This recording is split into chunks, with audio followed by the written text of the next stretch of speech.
ಅತೀಶಿ ಏನು ಸ್ಪರ್ಧೆ ಮಾಡಿದ್ದಾರೆ ಅವರಿಗೆ ಹಿನ್ನಡೆ ಆಗ್ತಾ ಇದೆ ಅಂತ ಈಗಾಗಲೇ ಜಯಪ್ರಕಾಶ್ ಶೆಟ್ಟಿ ಅವರು ಹೇಳ್ದಂಗೆ ಈ ಗಣಪತಿ ಪೂಜೆ ಅಂತೀವಲ್ಲ ಅದರಲ್ಲಿ ಬಿಜೆಪಿ ಮುನ್ನಡೆ ಇದೆ. ಕಲ್ಕಾಜಿ ಕ್ಷೇತ್ರದಿಂದ ಏನು ಸ್ಪರ್ಧಿಸಿದ್ದಾರೆ ಅತೀಶಿ ಅವರಿಗೆ ಹಿನ್ನಡೆ ಅನ್ನುವಂತ ಬ್ರೇಕಿಂಗ್ ಅಪ್ಡೇಟ್ ಬರ್ತಾ ಇದೆ. ಈಗಷ್ಟೇ ಮತ ಎಣಿಕೆ ಆರಂಭ ಆಗಿದೆ. ಇನ್ನು ಹಲವು ಸುತ್ತಿನ ಮತ ಎಣಿಕೆ ಇರುತ್ತೆ. ಅತೀಶಿ ಅವರು ಯಾವಾಗ ಅರವಿಂದ್ ಕೇಜ್ರಿವಾಲ್ ಅವರು ಜೈಲಿಗೆ ಹೋಗುವಂತ ಸನ್ನಿವೇಶ ನಿರ್ಮಾಣವಾಯಿತು, ಆಗ ಅತೀಶಿ ಅವರು ಅಲ್ಲಿಯ ಮುಖ್ಯಮಂತ್ರಿ ಪಟ್ಟವನ್ನು ಅಲಂಕರಿಸಿದ್ರು. ಮತ್ತೊಂದು ಕಡೆ ಸಿಸೋಡಿಯಾ ಎಜುಕೇಶನ್ ಕ್ಷೇತ್ರದಲ್ಲಿ ಹೆಸರು, ಜೊತೆಗೆ ಅಲ್ಲಿ ಅವರ ವಿಚಾರ ಹಗರಣದ ವಿಚಾರದಲ್ಲೂ ಬಹಳ ದೊಡ್ಡ ಮಟ್ಟದಲ್ಲಿ ಹೆಸರು ಮಾಡಿತ್ತು. ಜೈಲಿಗೆ ಹೋಗುವಂಥ ವಿಚಾರದಲ್ಲೂ ಬಹಳ ದೊಡ್ಡ ಮಟ್ಟದಲ್ಲಿ ಕೆಲಸ ಮಾಡಿತ್ತು. ಒಂದು ರೀತಿಯಲ್ಲಿ ದೊಡ್ಡ ತಿಕ್ಕಾಟಗಳೇ ಆಯಿತು ಡೆಲ್ಲಿಯಲ್ಲಿ. ಆದರೆ ಮೂರು ಬಾರಿ ಅವಿರತವಾಗಿ ಗೆದ್ದು ಬಂದಂತಹ ಅರವಿಂದ್ ಕೇಜ್ರಿವಾಲ್ ಈ ಬಾರಿ ಅಂದ್ರೆ ಚಂದ್ರಶೇಖರ್ ಒಂದು ಮಾತನ್ನು ಹೇಳ್ತಾ ಇದ್ರು, UPA ಸರ್ಕಾರದ ವಿರುದ್ಧದ ಹೋರಾಟ ಯಾವ ತರ ಇತ್ತು ಅಂತಂದ್ರೆ, ನಾವು ಬೆಂಗಳೂರಲ್ಲೂ ಕೂಡ ಫ್ರೀಡಂ ಪಾರ್ಕಲ್ಲಿ ನೋಡಿದ್ವಿ, ಎಂದಿಗೂ ಕೇವಲ ತಾವಾಯ್ತು, ತಮ್ಮ ಕೆಲಸವಾಯ್ತು, ವೀಕೆಂಡ್ ಆಯ್ತು ಅಂತ ಇದ್ದಂತಹ MNC ಕಂಪನಿಗಳ ಎಂಪ್ಲಾಯೀಸ್ಗಳು ಕೂಡ ಬಂದು ಅಲ್ಲಿ ಜೀನ್ಸ್ ಎಲ್ಲ ಅಂದ್ರೆ ಯಾವತ್ತೂ ಆ ಥರ ನೋಡಿಲ್ಲ. ಒಂದು ಪ್ರೊಟೆಸ್ಟ್ ಅಲ್ಲಿ ಜೀನ್ಸ್ ಹಾಕೊಂಡ್ಬಂದು ಪ್ರೊಟೆಸ್ಟ್ ಮಾಡೋರು ಅದೇ ಫುಲ್ಲು ಹೌದು, ಎಲ್ಲರೂ ಬಂದ ನೀತಿ ಇತ್ತು ಅಂತ ಆ ಸಂದರ್ಭ. ಅಂದ್ರೆ ಅದು UPA ಸರ್ಕಾರದ ವಿರುದ್ಧ ಇದ್ದಂತ ಕೋಪಗಳು. ಆಮೇಲೆ ನಿಮಗೆ ರಾಮಲೀಲಾ ಮೈದಾನದಲ್ಲಿ ಆಗ ಇದ್ದಂತ ಒಂದು ಸಂದರ್ಭ ನೀವು ನೋಡಿರ್ಬೋದು. ಬಾಬಾ ರಾಮದೇವ್ ಒಂದು ರೀತಿಯಲ್ಲಿ ಚೂಡಿದಾರೆಲ್ಲ ಹಾಕೊಂಡು ಬಂದು ಅಲ್ಲೊಂದು ತಪ್ಪಿಸ್ಕೊಳ್ಳುವಂತ ಪ್ರಯತ್ನ, ಇದೆಲ್ಲ ನಾವು ನೋಡಿದೀವಿ. ಅದರ ಕಂಪ್ಲೀಟ್ ಲಾಭವನ್ನ ಆಮ್ ಆದ್ಮಿ ಪಾರ್ಟಿ ಎತ್ಕೊಳ್ತು ಅಂತ ಅಂದ್ರೆ ಚಂದ್ರಶೇಖರ್ ಅವ್ರು ಹೇಳೋದು. ಅದರ ವ್ಯಾಲಿಡಿಟಿ ಮುಗೀತು 12 ವರ್ಷ, ಇನ್ನು ಬಿಜೆಪಿಗೆ ಅಂತ ಅವ್ರು ಹೇಳ್ತಿರೋದು. ಆ 10 ವರ್ಷ ನೀವು ತಗೊಂಡ್ಬಿಟ್ರಿ ಅಂತ ಹೇಳಿ ನಾನು ಬರ್ತೀನಿ. ಎಸ್ ಸರ್, ನಂಜಪ್ಪ ಅವರಿದ್ದಾರೆ. ಅವಾಗಿಂದ ಹೇಳ್ತಾ ಇದ್ದಾರೆ ಅವರು 1 ಗಂಟೆಯಿಂದ, ಏನು ಅಂದ್ರೆ 8 ಗಂಟೆ ಆಗ್ಲಿ ರೀ ಮೇಡಮ್, 8 ಗಂಟೆ ಆಗ್ಲಿ, ಅಲ್ಲಿ ವೋಟ್ ಬಾಕ್ಸ್ ಅಲ್ಲಿ ಇರೋದೇನ್ ಬದಲಾಗಲ್ಲ ಅಂತ. ದೆಹಲಿಯಲ್ಲಿ ಅತಿರಥ ಮಹಾರಥರಿಗೆ, ಆಪ್ನ ಅತಿರಥ ಮಹಾರಥರಿಗೆ, ಮೇನ್ ಆಗಿ ಅತೀಶಿ ಅವರಿಗೆ ಹಿನ್ನಡೆ ಆಗ್ತಾ ಇದೆ ಅಂತ ಬರ್ತಾ ಇದೆ. ಮನೀಶ್ ಸಿಸೋಡಿಯಾಗೂ ಹಿನ್ನಡೆ ಅಂತ. ಇವಾಗ ನಿಮ್ಮ ಅಂಗಳದಲ್ಲಿ ಚೆಂಡಿದೆ ನೋಡಿ ಮೇಡಮ್, ಇದು ನಮ್ಮ ಸ್ನೇಹಿತರು ಹೇಳ್ದಾಗೆ ಅಂಚೆ ಮತದಾನಗಳದ್ದು ಇದಿರ್ತದೆ. ನೀವು ಇತ್ತೀಚೆಗೆ ನೋಡಿರ್ಬೇಕು ಚನ್ನಪಟ್ಟಣ ಚುನಾವಣೆ ಹೇಗೆ ನಡೀತು ಅಂತ.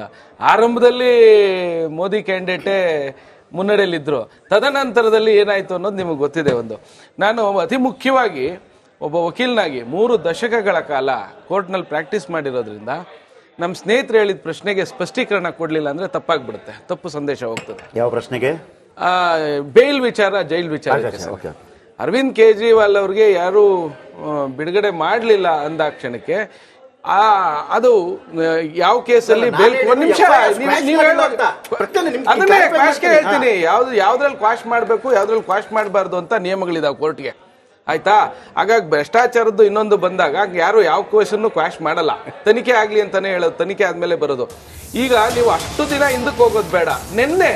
ನಿನ್ನೆ ಕರ್ನಾಟಕ ಹೈಕೋರ್ಟ್ ಅಲ್ಲಿ ಒಂದು ತೀರ್ಪು ಹೊರಬಿತ್ತು. ನಿಮ್ಮ ನಾಯಕ ಬಿಜೆಪಿ ಕರ್ತೃ ಬೆಂಗಳೂರಿನಲ್ಲಿ ರಾಜ್ಯಕ್ಕೆ ಅವರ ಕೇಸಲ್ಲಿ ಕ್ವಾಶ್ ಮಾಡಲಿಲ್ಲ ಅಂದ್ರೆ ನೀವು ಯಡಿಯೂರಪ್ಪ ರೇಪ್ ಮಾಡಿದ್ದಾರೆ ಅಂತ ಒಪ್ಕೊಳ್ತೀರಾ? ಒಂದೇ ನಿಮಿಷ ಬರ್ತೀನಿ ನೋಡಿ ವೀಕ್ಷಕರ. ಕೆಳಗಡೆ ಬರ್ತಾ ಇದೆ 70 ಕ್ಷೇತ್ರ ಇದೆ. ಬಿಜೆಪಿ 5ರಲ್ಲಿ ಮುನ್ನಡೆ ಕಾಯ್ದುಕೊಂಡಿದೆ. ಮುನ್ನಡೆ ಅಂದ ತಕ್ಷಣ ಅದು ರಿಸಲ್ಟ್ ಅಲ್ಲ, ಮುನ್ನಡೆ ಕಾಯ್ದುಕೊಂಡಿದೆ. ಆಮ್ ಆದ್ಮಿ 2ರಲ್ಲಿ, ಕಾಂಗ್ರೆಸ್ 1ರಲ್ಲಿ.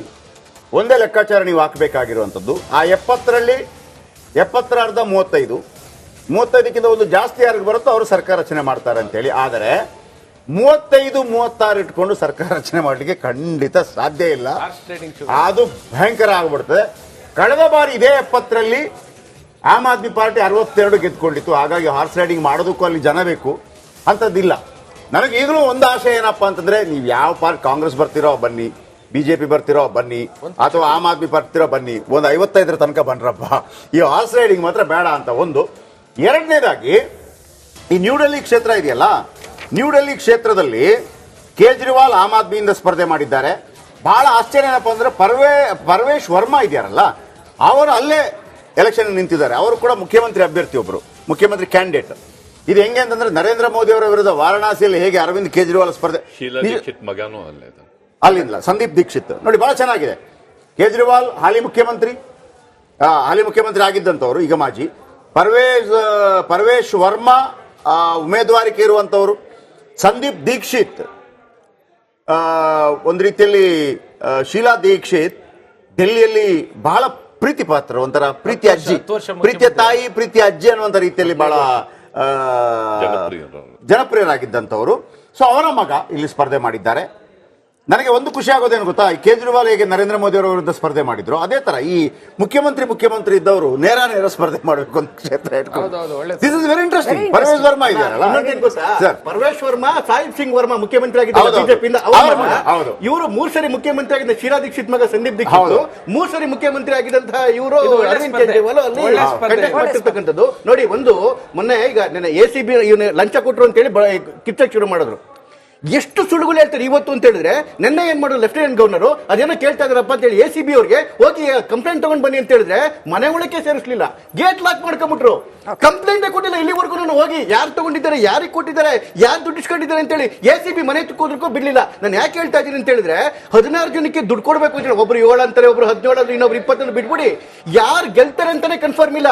ಇಡೀ ಆಮ್ ಆದ್ಮಿ ಪಾರ್ಟಿ 70 ಸೀಟಲ್ಲಿ ಕೇವಲ ಬಾಬರ್ಪುರಲ್ಲಿ ಗೋಪಾಲ್ ರಾಯ್ ಒಬ್ರು ಗೆಲ್ತಾರೆ ಬಿಟ್ರೆ ಇನ್ಯಾರ್ದು ಕನ್ಫರ್ಮ್ ಇಲ್ಲ. ಅತಿಶಿ ಸೋಲ್ತಾರೆ ಕಾಲ್ಕಾಜಿ ಒಳಗಡೆ, ಜಂಗ್ಪುರ್ ಅಲ್ಲಿ ಮನೀಶ್ ಸಿಸೋಡಿಯಾ ಸೋಲ್ತಾರೆ, ನ್ಯೂ ಡೆಲ್ಲಿ ಒಳಗಡೆ ಕೇಜ್ರಿವಾಲ್ ಸೋಲ್ತಾರೆ. ಗೊತ್ತಿಲ್ಲ ಇನ್ನು, ಈಗ ಅದನ್ನ ಹೇಳಕ್ ಇನ್ನು ಟೈಮ್ ಆಗಿಲ್ಲ, ಇನ್ನೊಂದ್ 2 ಗಂಟೆನಲ್ಲಿ ಗೊತ್ತಾಗತ್ತೆ. ನನಗೆ ಬಹಳ ಕುತೂಹಲ ಇರೋದು, ನಾನು ಸಮೀವುಲ್ಲಾ ಸರ್ನ ಕೇಳ್ಬೇಕು. ಸರ್ ಏನೇ ಇರ್ಲಿ ಸರ್, ಈ ರಾಜಕಾರಣದ ಪ್ರಾಕ್ಟಿಕಾಲಿಟೀಸ್ ಏನೇ ಇರ್ಲಿ, ಅರವಿಂದ್ ಕೇಜ್ರಿವಾಲ್ ಅಂತ ಒಬ್ಬ ವ್ಯಕ್ತಿ, ಈ ದೆಹಲಿಯ ವಿಚಾರದಲ್ಲಿ ಅರವಿಂದ್ ಕೇಜ್ರಿವಾಲ್ ಅವರ ವ್ಯಕ್ತಿತ್ವ ಸಾಕಷ್ಟು ಮಹತ್ವದ ಪಾತ್ರವನ್ನ ವಹಿಸಿತ್ತು 2013ರಿಂದ. ಸೊ ಅರವಿಂದ್ ಕೇಜ್ರಿವಾಲ್ ಅಂತ ಒಬ್ಬ ವ್ಯಕ್ತಿ ACBಗೆ ಒಳಗ್ ಬರಕ್ ಬಿಡಲ್ಲ, ಮನೆ ಚೆಕ್ ಮಾಡಕ್ ಬಿಡಲ್ಲ, ಆ ಹಂತಕ್ಕೆ ಬಂದ್ಬಿಡ್ತಾರೆ ಅಂದ್ರೆ, ಯಾವ ವ್ಯಕ್ತಿ ಭ್ರಷ್ಟಾಚಾರದ ವಿರುದ್ಧ ಹೋರಾಟ ಮಾಡಿದ್ದೆ ಅಲ್ಲಿ ಮುಖ್ಯಮಂತ್ರಿ ಗಾದಿವರೆಗೂ ಬಂದ್ರು, ಆ ವ್ಯಕ್ತಿ ಒಂದು ಮನೆ ಚೆಕ್ ಮಾಡ್ತೀವಿ ಅಂದ್ರೆ ಬಿಡಲ್ಲ, ಆ ಪರಿಸ್ಥಿತಿಗೆ ಬಂದ್ಬಿಡ್ತಾರೆ ಅಂತಂದ್ರೆ ಹೆಂಗೆ ಬದಲಾವಣೆ ಆದ್ರು ಅವರು? ಡೌನ್ ಫಾಲ್ ಹೇಗೆ?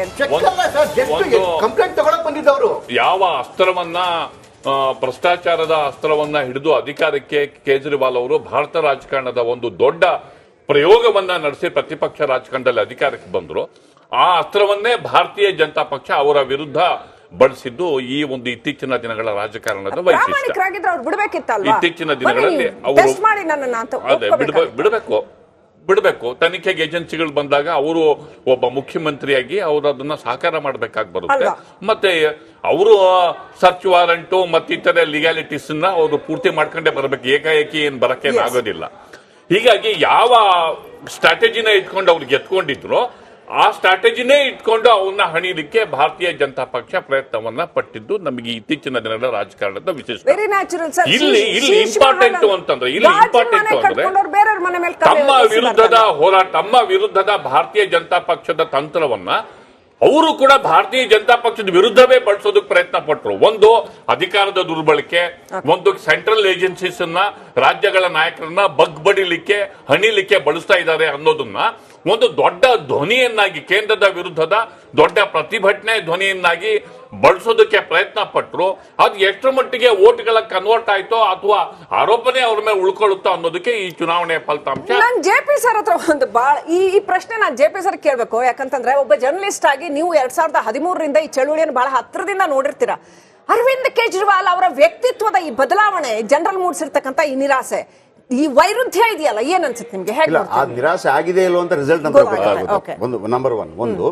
ಆಮೇಲೆ ಈ ನರೇಂದ್ರ ಮೋದಿ, ಈಗ ನೋಡಿ, ಇಂದಿರಾ ಗಾಂಧಿ ಅವರ ಕಾಲದಲ್ಲಿ ಇದ್ದಂತ ಒಂದು ನಾಗಾಲೋಟ, ನರೇಂದ್ರ ಮೋದಿ ಅವರ ಕಾಲದಲ್ಲಿ ಇದ್ದಂತ ಒಂದು ನಾಗಾಲೋಟ ಇದೆಯಲ್ಲ, ಆ ಸಂದರ್ಭದಲ್ಲಿ ಒಂದು ದೊಡ್ಡ ಹೊರೆಯಾಗಿದ್ದದ್ದೇ ಅವರಿಗೆ ಕಾಂಗ್ರೆಸ್ ಅನ್ನ ಒಂದು ರೀತಿಯಲ್ಲಿ ಬಹುತೇಕ ಮೂಲೋತ್ಪಾಟನೆ ಮಾಡಲ್ಲ. ಅದು ಮತ್ತೆ ಚಿಗುರು ಬರ್ಬೋದು, ಅದು ಬೇರೆ ವಿಚಾರ. ಒಂದು ಕ್ಷಣಕ್ಕೆ 10 ವರ್ಷಗಳ ಕಾಲ ವಿರೋಧ ಪಕ್ಷವೇ ಇಲ್ಲದಂಗೆ ಮಾಡೋದಕ್ಕೆ ಸಫಲರಾದ್ರು. ಅದು ಏನು ಹಿಸ್ಟ್ರಿ, ಅದು 10 ವರ್ಷಗಳ ಕಾಲ ಒಂದು ವಿರೋಧ ಪಕ್ಷದ ನಾಯಕನೇ ಇಲ್ಲ ಕಾಂಗ್ರೆಸ್ ಅಂತಂದ್ರೆ, ಆಗ ಆ ಕಾಂಗ್ರೆಸ್ ಒಂದು ಶಕ್ತಿ ಮತ್ತೊಂದು ಕಡೆ ಎಲ್ಲ ಒಂದು ಕಡೆ ಕ್ರೋಢೀಕರಣ ಆಗ್ತಾ ಇರುತ್ತೆ.